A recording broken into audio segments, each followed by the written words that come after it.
Dr. Karim has also done extensive surveys of the specific types of land energies that are present at Giza Plateau that they then built the pyramids on. So this shows you a particular grid structure of a very high quality of vibrational energy that we referred to earlier as the BG3, the quality of centered energy. This centered energy quality of the BG3 is something that creates an entire grid of energy across Giza Plateau, and that is particularly concentrated in locations underneath the pyramids and sometimes even at some of the underground chambers that you reach from the pyramids through underground tunnels. So these three vibrational qualities that Dr. Karim identified can be talked about either through modern terms that have an identifiable basis to them in a type of vibrational science concept, or they can be described according to concepts known to classical spiritual traditions, which also had an understanding of these energies. So one of these energies that makes up the three vibrational qualities that balance all living energy systems is this quality that the French found, this carrier wave of energy that they called negative green. Another is one that we refer to in a technical basis as the higher harmonic of ultraviolet. It is in resonance with ultraviolet light and energy on the physical plane, but it's on a higher harmonic level. Classical spiritual traditions might refer to this energy as the spiritual light, or they might refer to it as the atmosphere of the angels. The third component, and considered to be in some ways the highest of the three components of this balancing force, is the higher harmonic of gold. The higher harmonic of gold is connected to physical gold and is the reason why so many classical traditions used physical gold in their spiritual mysteries. Whether it's in South America or Egypt or Asia, you constantly see the use of gold, but it's not for the physical aspect of it, but because it resonates with something on a higher level. This higher harmonic of gold energy was identified by Dr. Karim as having a strong effect on vitalizing the human immune system and activating many important functions in the human energy field and consciousness. But it's also something known to classical traditions. It is the same gold energy that you see around the heads and the bodies of the saints in religious depictions all over the world. And this higher harmonic of gold energy was also an energy connected in the Egyptian mysteries to the plane of divine wisdom, a spiritual plane very close to the Godhead at a very high divine level.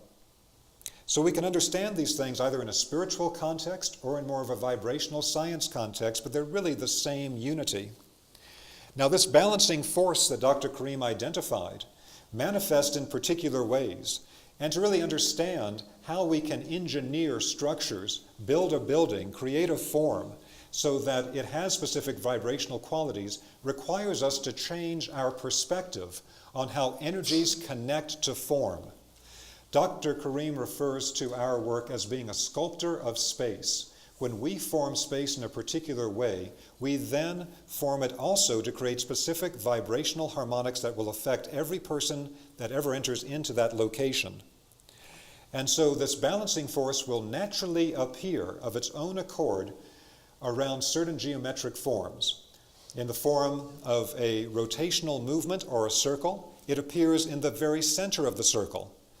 In the biogeometry foundation training, after we teach people how to test these different vibrational qualities, we will give them the form of a drawn circle and say, I want you to use these tools and show me where you find the BG3 energy. And they find it coming from the very center of the circle. This BG3 energy is in the center of all structures, and there are particular methods we can use to amplify and distribute its energy. So this gives us the classical initiation diagram that you see on this slide of a point in the center of a circle. If you study with the Rosicrucians and Freemasons, they'll tell you the point in the center of the circle is the symbol of the Godhead. If you study astrology, they'll say that it is the symbol of the sun. If you study alchemy, they'll say it's the symbol of gold. It is all these things and more. This is a circuit diagram showing you how to connect to all of these things. And the higher harmonic of gold and the whole BG3 is found emitted from the center of these circular or rotational forms. If you have straight line forms, like the cross that you see on the slide, then this balancing force will naturally appear at the perfect balance point moving into those forms. because this balancing energy appears at the balance point, and it actually works with all living energy systems to balance those living energy systems. But to understand how this works, once again, requires us to change our frame of reference to where the living vibrational world around us is in constant dynamic interaction with us, based on how we form the world around us, and also related to what we do with our own energetic field, with our thoughts, emotions, etc. So this gives you some very slight insight into the way that these energies interact with geometric forms. This is just really the very beginning of work in biogeometry.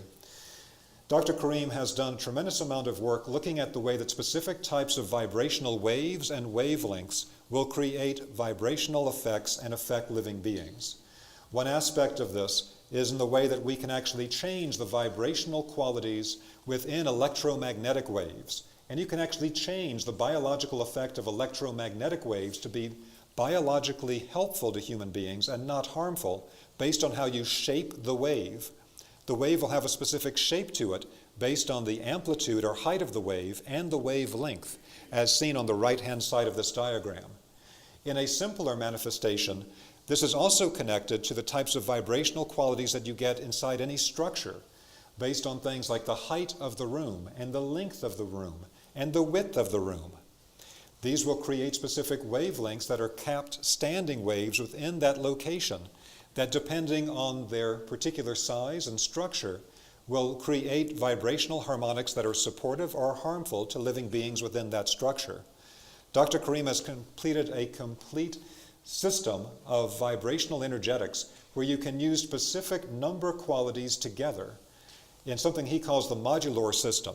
And even if you know nothing about biogeometry, if you simply design forms according to these specific numbers and combinations, they will automatically give you beneficial BG3 energy qualities. So Dr. Karim's research in understanding the way that geometric forms emit specific types of vibrational qualities that affect living beings. The French called this quality of emission of waves, they called it shape-caused waves, because the shape literally emits the wave. And this work was then validated at the Egyptian National Research Center when they had Dr. Karim come and they gave him the challenge of having 2 Petri dishes with microorganisms in them.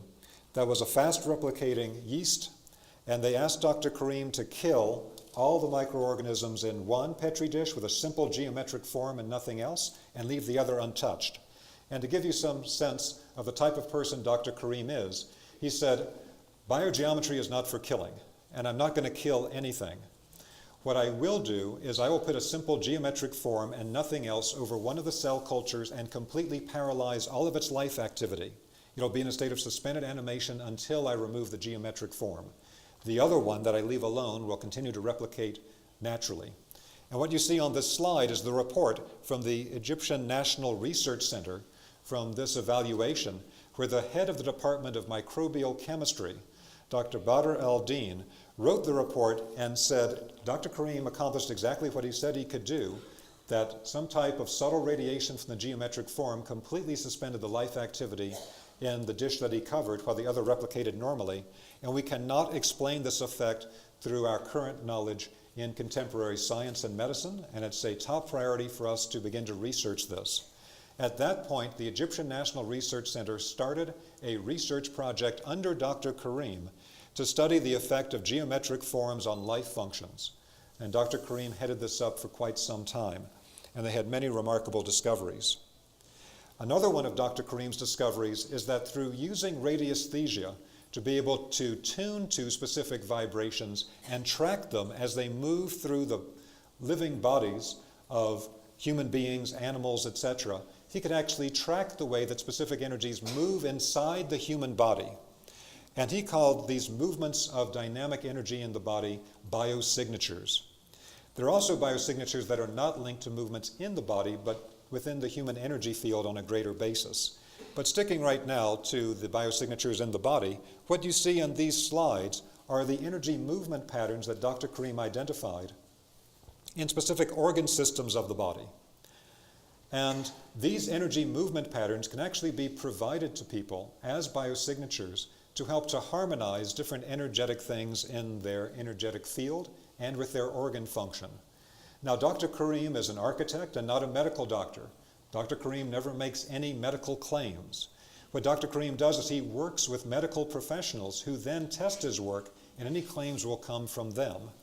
So an example of the testing of biosignatures for their efficacy was with the Egyptian National Hepatitis C Research Project, a research project paid for by the Egyptian government, in which they studied all possible suggested remedies for hepatitis C, which is a liver-based illness that is epidemic in North Africa. And this particular research was conducted at Al-Azhar University, which is one of the oldest universities in the world, and again paid for and sponsored by the Egyptian government. They had multiple things they were testing with different control groups. So one group would receive interferon, another would receive some other type of pharmaceutical, another would receive Chinese medicine. And one group was given to Dr. Karim, and he simply gave them a particular medallion to wear that had specific biosignatures that he had identified as being helpful for people with hepatitis C. Again, he made no medical claims. He just said, I don't even want to meet the people. Otherwise, you'll claim I had some type of effect on them. Just give them the medallion to wear, and we'll see what happens.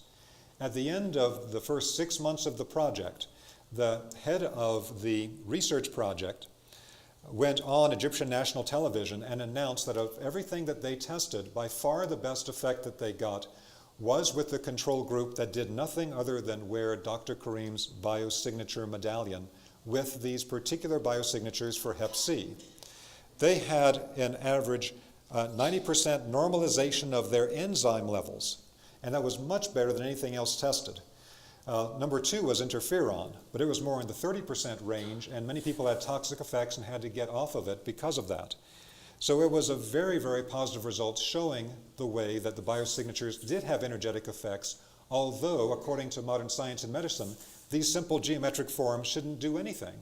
But they did have a profound effect, and in fact, many people that were in that particular group also had completely clean blood work after 6 months. There was no Hep C left in their blood work.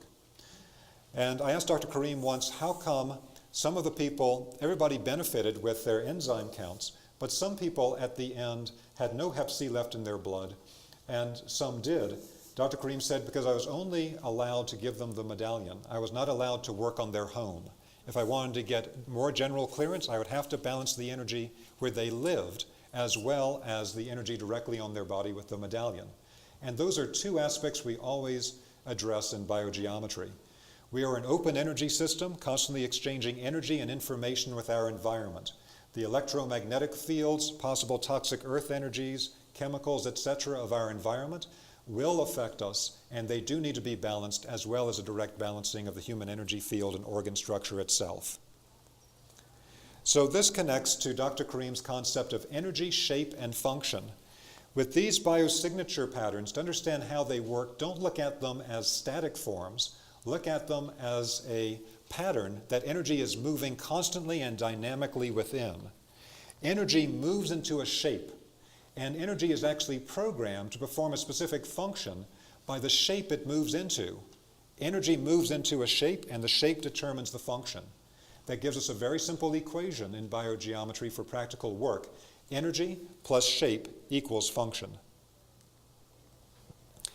And this is an earlier version of the biosignature medallion that I wanted to show you, because when you see these things at a normal size, you can't really tell what's on there. They look like little squiggly lines. But blown up, you can see that every one is a very specific linear energetic movement pattern. They're actually 3-dimensional patterns that Dr. Karim has simplified to 2-dimensional to be able to put them onto a surface so that they can be worn. Dr. Karim has also done numerous projects, not just with human beings, but with animals, with plants, etc. And just to touch on a couple of these, in one project he worked with a chick farm, had them stop giving the chicks antibiotics and different types of artificial hormones, and instead simply created strong concentrations of BG3 around them. They found that the chickens grew faster, healthier, without any of the normal methods, and actually their flesh, when they were later consumed for food, were actually full of this BG3 energy. He's also done research into the growing of crops, and in one of the many projects he's done, on the Red Sea, he was given the challenge, can you help us to grow sweet potatoes in salt water? Normally, sweet potatoes and other crops will not grow in salt water. But taking the salt out of the Red Sea is an extremely expensive process of desalinization. So, to make a long story short, Dr. Karim took the salt water straight from the Red Sea and ran it through particular shapes of containers and channels that infused the water with this Bg3 balancing energy and then applied it to the growing of the sweet potatoes. So what you see on these slides is, on the left-hand side, the normal growth of a control normal sweet potato grown with fresh water. Then the one to the right of it is a sweet potato that didn't really grow at all through normal salt water, because you can't normally grow crops with salt water. But at the bottom you see a sweet potato grown with salt water that did not have any of the salt taken out of it, but it simply had been held within Bg3 containers and run through Bg3 channels to change its vibrational quality. And so Dr. Karim doesn't make any claims for this, but it shows that the vibrational quality of the water appears to be able to overcome even the actual chemical constituents of the water, which is a remarkable finding. Dr. Karim has also worked with Dr. Masaru Emoto, who's done much in the field of water research and water crystallization that you may be aware of. And so with Dr. Karim's development of the cube that you see in the upper left-hand corner, this creates a vibrational field around it that is quite strong, simply by having it in the same location as the water to take the crystallization photographs. It crystallized the water just by being in the same room. And when Masaru Emoto saw the crystallization photographs, what you might not know about Emoto's method is that when they take these water crystallization pictures, as you might have seen in his work if you're familiar with it, they actually take a whole series of different crystallization pictures, and no two are the same. And what Emoto said about the work is that Dr. Karim's biogeometry methods seem to create some of the most standardized beneficial crystallizations of the water of anything that he ever tested. Now the next project is the EMF protection project that Dr. Karim did in Switzerland. And so one of the major focuses in recent times for biogeometry has been dealing with the danger of electromagnetic fields. In fact, we're seeing an increasing number of people that are highly electromagnetic hypersensitive coming to us for help. Because normally when they go to medical doctors, they're told it's all in your head, or there's nothing to it, or there's nothing we can do for you. But people are getting increasing amounts of problems from the increasing density of electromagnetic fields and its effect on the nervous system. So Dr. Karim was asked to help in Hamburg, Switzerland, in a particular situation in which they had put a very large cell tower on the top of a rather short Roman church tower, Roman Catholic Church belfry tower in the middle of the city of Hamburg, Switzerland. And the emission from it was so strong that you immediately saw problems in the town. And you saw the birds and the animals that could leave left the area. The animals that were kept in containment acted extremely agitated. And many of the people in the city actually ended up living in their root cellars. We actually have films from Swiss National News television showing people living in their root cellars because the radiation was too strong for them. And when they asked the government to help them with the problem with the cell tower, they said it's within acceptable limits, we can't do anything for you. Dr. Karim came to town, as is shown in these particular German language Swiss newspapers on the slide, and was able to completely change the vibrational quality and its biological effects. Dr. Karim was not only given the key to the city by the Hamburg Town Council, but the Hamburg Town Council petitioned the national government of Switzerland to please make the same corrections everywhere in Switzerland. Dr. Karim then replicated the project under the observation of the Swiss government in another location in Switzerland called Hirschberg, Switzerland. And again, the project was successful.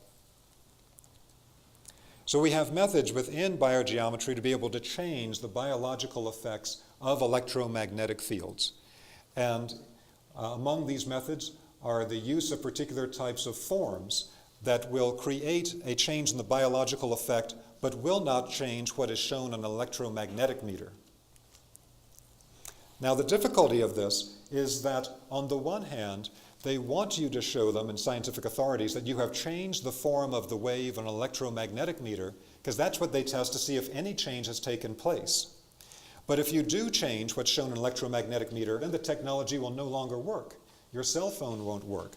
None of our modern communication or energy technologies will work if you change or tamper with the waveform. But what Dr. Karim identified is that the biological effect that we get from these corrections is actually taking place on other plane structures. Now, this is something we don't normally talk about in general public lectures, first introducing biogeometry, because it's beginning to get into more esoteric waters. This is an advanced topic in biogeometry. But we asked Dr. Karim to come this time for a 4-day advanced seminar for students from around the world that follow his work and focus on the spiritual topics, so I'm going to mention it tonight.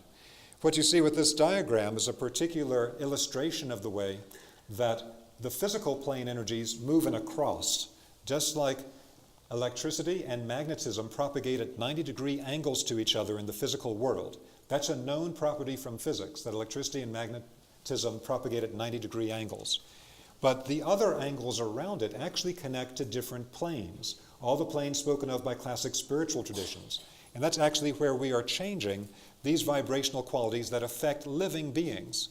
But it doesn't affect a simple metallic electromagnetic meter that does not participate on those levels. This illustration here is an advanced esoteric application of this concept that Dr. Karim calls the biogeometry flower of life. By knowing this particular propagation of the energies of the planes at specific angles, you can actually do a type of vibrational testing and find a specific mandala-like form of the development of any person's spiritual nature or energetic fields on any of the different planes of nature that creates these mandala-like forms. For one person, they'll be highly developed on the physical plane, not so much on the higher. Other people will be very developed on the higher planes, but not so much on the lower. And so through these types of methods of being able to track the different planes, you can find these types of phenomena. So Dr. Karim's work spans the gamut from highly practical and pragmatic vibrational applications for design, health, etc., and also getting into these very deep esoteric waters. In the very practical and pragmatic, one of the most recent projects Dr. Karim did in Egypt with the Egyptian National Research Center was dealing with the problem of nuclear radiation. And so in this particular project, what they did is they went and they found radioactive materials that are sold on the open market. So buying different types of lumber and tile and paint and things that you can actually buy on the open market that if you had a Geiger counter, you would find as radioactive. In fact, sometimes you can actually find that potting soil that you buy at the potting store is radioactive because it's allowed by federal statute to put some sludge from nuclear power plants in the potting soil. But who goes and tests these things with a Geiger counter? So they got radioactive materials and they built cages for mice from the radioactive materials at the Egyptian National Research Center. So with that work, what Dr. Karim did is he put up the cube like you see here that creates an emanation over a location of this Bg3 energy, this balancing force that he was able to identify. And the mice that were within the radioactive cages, without a cube nearby or any types of modifications to the energy, they all developed cancerous tumors on the body. But the ones that were kept in the exact same type of radioactive cages, but in a location next to the cube, none of them developed tumors on the body. Now, we're not making any medical claims based on this, because we're not medical doctors and we don't make medical claims. But this is the result that they got at the Egyptian National Research Center. Once again, it shows that these vibrational fields can have extremely powerful effects. Dr. Karim at this time is doing a lot of his work in Canada and spends much of his time in Montreal, sometimes in Toronto. This is an illustration of a recent project that Dr. Karim did in designing a house in Toronto with two of his co-workers, both of whom are also here for this particular conference. James Thompson with the landscape architecture and Pier Paolo Alberghini with the architecture. And everything in this house is biogeometrically balanced. It contains many different components of the biogeometry field in it. So as a segue to introducing Dr. Karim, he's done a lot of energetic research into different types of work done in the ancient world and how it can be applied today with how you work with these energies. So spiritual power spots are particular locations that have the BG3 energy, this balancing energy naturally, and these locations are cultivated by spiritual traditions all over the world. This is a slide showing the Sultan Hassan Mosque in Cairo, and Dr. Karim was working on the mystery of why does the mosque start, if you take a look at the slide, on one axis and then shift axis to a different orientation at a different angle. And he found the particular spiritual energy lines, the grid lines that they built the mosque on, that they were following the trajectory of these lines in the design of the building for the central axis and for the building of exterior walls. And again, this is classical knowledge that was done in the ancient world in many, many different traditions. Dr. Karim has also spoken to us before about his charting of the energy lines running through Cairo and why Tahrir Square was such an important location for the recent Egyptian revolution, with the energy lines that are running through the Sultan Hassan Mosque and from the Great Pyramid meeting at the Tahrir Square in Cairo. This is not an accident. The people that designed these cities knew the way the energy lines would run and designed them accordingly. Dr. Karim has also done a remarkable body of research where he has studied the hidden energetic grids that are behind the illustrations on the Egyptian temple walls. And he identified something called the human archetype code. The human archetype code is the actual geometric code for the human being at a spiritual level. And he found the specific pattern of this 19-level grid that they used in designing the illustrations on the Egyptian temple walls. And the extraction of that grid is shown on the right-hand side of the slide. This is actually, for us, used as an energy measurement device in advanced biogeometry and will be one of the topics that Dr. Karim is going to go into more detail on with the people that have come here to work with him over the next 4 days. And so this brings us to Dr. Karim has just recently published his first text in English, Back to a Future for Mankind, introducing the work of biogeometry. And we're very, very grateful to have him here with us today.